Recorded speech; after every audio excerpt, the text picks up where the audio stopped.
പൊട്ടിയൊലിച്ചെത്തിയ ഉരുളിൽ നിന്നും തലനാരിഴയ്ക്കാണ് ഇടുക്കി ഏലപ്പാറ ചെമ്മൺ സ്വദേശി തങ്കരാജും കുടുംബവും രക്ഷപ്പെട്ടത്. ഇവർ ഒരായുസ് മുഴുവൻ കഷ്ടപ്പെട്ടുണ്ടാക്കിയ വീടും സമ്പാദ്യങ്ങളുമെല്ലാം ഉരുൾ എടുത്തു. ഏലപ്പാറ ചെമ്മണ്ണു സ്വദേശി തങ്കരാജും ഭാര്യയും മകനും കുടുംബവും ഉൾപ്പെടെ 5 പേരാണ് വീട്ടിലുണ്ടായിരുന്നത്. പുലർച്ചെ 5 മണിയോടെ ശുചിമുറിയിൽ പോകാനാണ് തങ്കരാജ് പുറത്തേക്കിറങ്ങിയത്.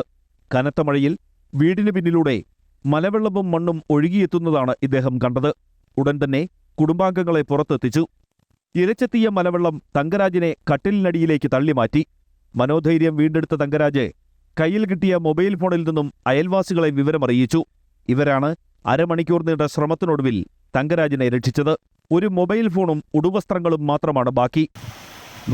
ഒന്നുമില്ല.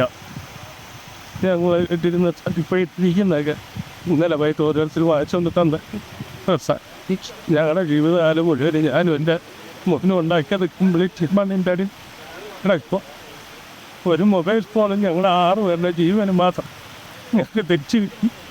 ഇനി എങ്ങനെ ജീവിതം മുമ്പോട്ട് പോകുമെന്ന് ഇവർക്കറിയില്ല. ഞങ്ങളുടെ പപ്പ ഇതുവരെ സമ്പാദിച്ചതും ഞാൻ സമ്പാദിച്ചതും എല്ലാം പോയി. 3 വണ്ടികളുണ്ടായിരുന്നു. അതുപോലെ എല്ലാം ഒന്നുമില്ല. കുട്ടികൾ ഞങ്ങൾക്ക് ജീവന് മാത്രം ഒരു കുഴപ്പമുണ്ടായില്ല. ദൈവം സഹായിച്ചു. മൊത്തം നഷ്ടപ്പെട്ടു. ഒന്നുമില്ലാതായി.